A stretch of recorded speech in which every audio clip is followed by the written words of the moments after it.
So I have made it to the pond I'm going to be fishing today, and for you guys this video is starting right now, but for me fishing started almost at like 5 o'clock this morning. I woke up at 5 o'clock this morning to get ready, and I was planning on going to do tournament practice today because in less than a week is my very first tournament this year, and I'm super excited for that. The only problem is the gate for that lake was blocked off, so I don't know what the deal is with that. I don't even know if we're going to be able to fish there for the first tournament this year. The gate is still locked, and not only that, there's still a tree across the road, so not sure how that's going to go. But then we decided to switch things up and go to a different pond, and that pond ended up just being a little bit too windy, even for this 8-foot john boat that we're in right now. So we decided to go pull another audible and go to Turkey Pond. And I don't like posting videos back to back of the same spot, but today's gonna be a little bit different. Not on my kayak,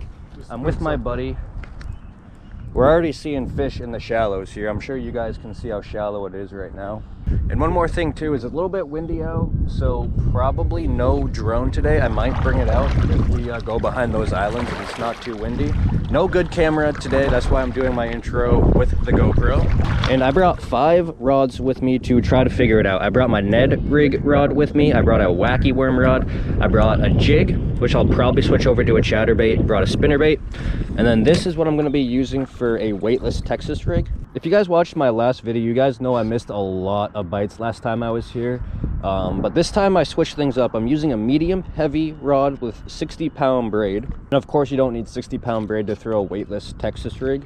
I actually suggest you don't, but this place is super shallow and weedy, and I just don't want to risk getting wrapped around a log or lily pads and snapping off on a big one. Buddy's already breaking out the whopper plopper. Pickerel. And in New Hampshire, it has been a very cold spring. Actually, last night it got down to 30 degrees, and all the water in my kayak actually froze.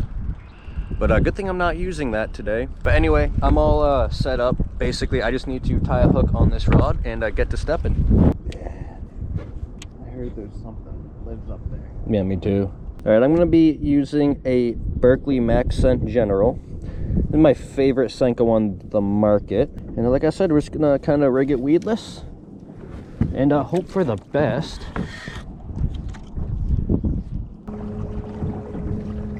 Definitely look like... Are there smallmouth in here? No. There has to be something.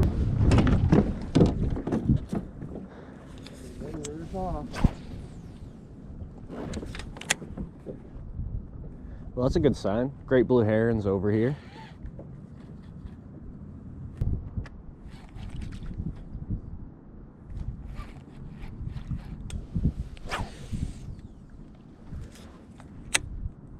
And to like go this way with the wind, and then the wind switches, and then the wind switches for the way back, so it makes it horrible both ways. Yeah. I ever wish there was just a day where you dropped in, didn't even notice, and the wind just carried you along one shoreline and back down the other.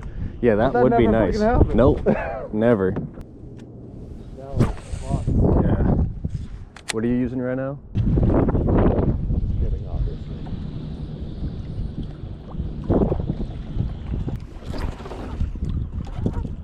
I think,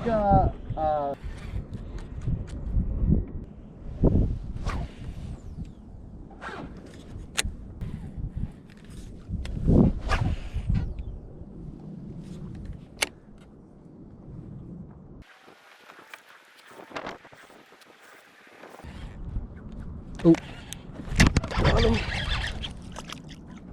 monster? Nope. No? Good pickerel though. What was that on? Senko. Of course. All right, stop. Ooh, good hook set too. Right in the roof of the mouth right there. All right, first fish for me today. Can't say I'm very surprised at all. What, that it was a pickerel? Yeah, last time I came here is nothing but pickerel. What'd you catch them on? Senkos. All Senko? Yeah, I went through 2 full packages. Go get it from the island. It was dead when he came back with the canoe, but my uncle, who's like the best, took one look at that deer and was like, that's not a 200-pound deer. It's a bass. It's a bass. Is it? No. No. Fuck, that's all. Yo, okay, there we go. Jeez. I'm like, man, what a bad time to hit.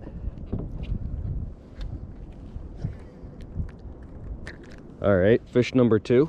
Yeah, dude, what kind of stick are you using? The best. Date. Let's be ready too.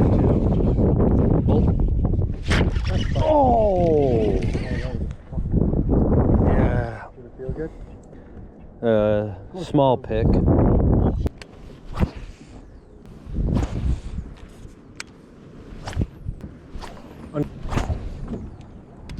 Well, how did... Yeah, well, that's... Nice. Yes, but to be fair, we've made it clear by going over there every time. No, I'm not gonna lie, I thought it was a little bit bigger than this. as if we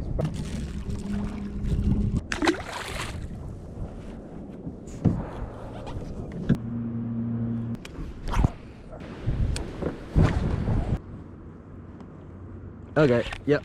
The wind seems like it's dying down. Go. 5. Even if the two.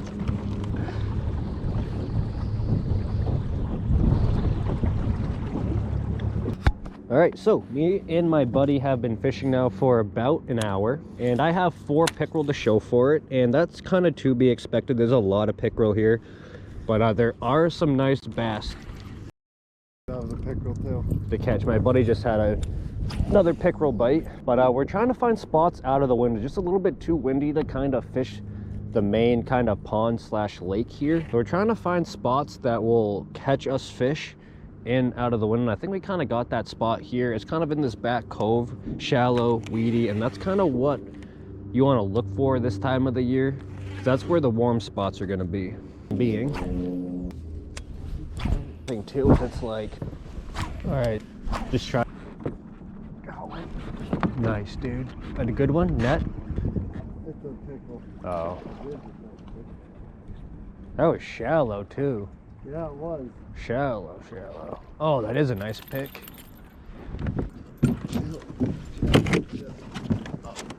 Oops. Yeah. A bad sign. Not nearly as cold as when I put my hand in it. That also Oh, dude, I just had a fish and I popped it out of his mouth. Oh, damn.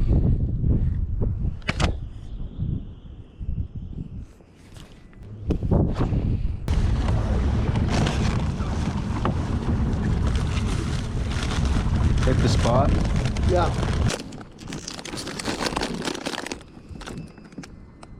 No. Oh.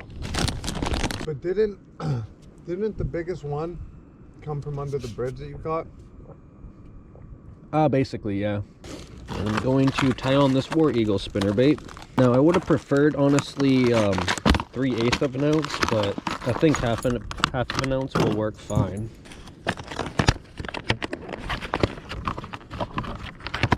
So the color of this spinnerbait is called Mouse. Pretty neat color. Just kind of looks like a fish imitation.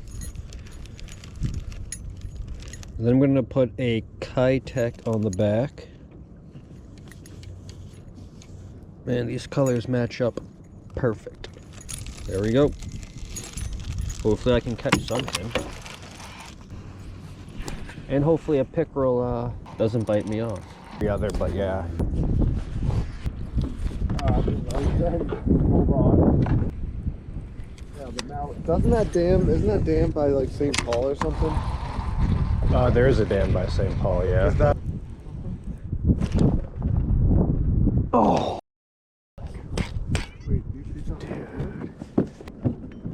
What am I snagged on, like? And I'm free. Seriously.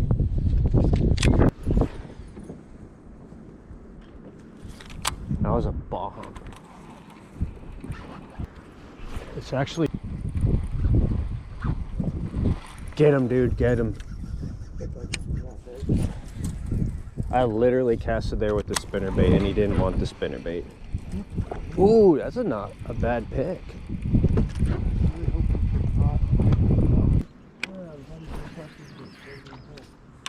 So me and my buddy have been fishing now for about 2 hours. And I still only have those pickerel on the Senko.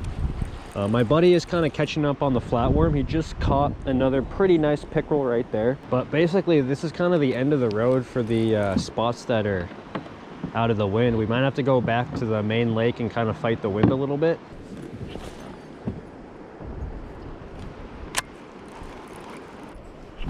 This scuffle looks like...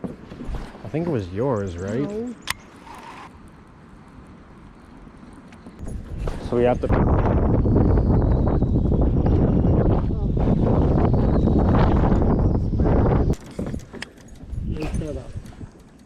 Thank you. I do what I can.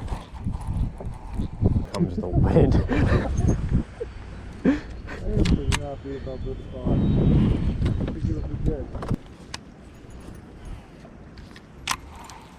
So that is it for today's video, and overall, not terrible, I guess, for only being out there for 3 hours. We did kind of get blown off the water. That being said, when we first got there, I was kind of catching pickerel after pickerel after pickerel, so I kind of thought it was going to be another like 20 pickerel day, but it really slowed down after that. I don't know if it's just the spots we were choosing or the baits we were using, but me and my buddy really didn't catch too much fish after that. I ended up with 4, he ended up with 3. So 7 fish in 3 hours isn't terrible. Now if you guys watch my videos, you know the last time I was out, I was using a medium power rod for my weightless Texas rig, and that just did not work very well. I didn't think it had the backbone. So I ended up switching rods to a 7.4 medium heavy to throw my weightless Texas rig and braid, and that definitely helped. I feel like it's still not perfect in my opinion, but it definitely was better than that medium power rod. It definitely had that backbone to where it felt like I could actually set the hook into the fish. So I'm still not totally sure what I'm going to do yet for my tournament. Now speaking of tournaments, tomorrow actually is the first day I'm going to be practicing for my tournaments this year. And I actually have 17 tournaments this year. I have 10 for Slay Nation, and then I have 7 for NHKF. And hopefully I can make all of them. I should be able to make all 17 tournaments, and I should be able to film all 17. So I'm pretty excited about that. Actually, just 5 days away now is my first tournament this year. But I'm kind of curious how that is going to go, because the gate is still locked and there's a tree across the road. So they have to fix that quick if we're gonna have a tournament there in 5 days. But thank you guys so much for watching. I really do appreciate it. Peace.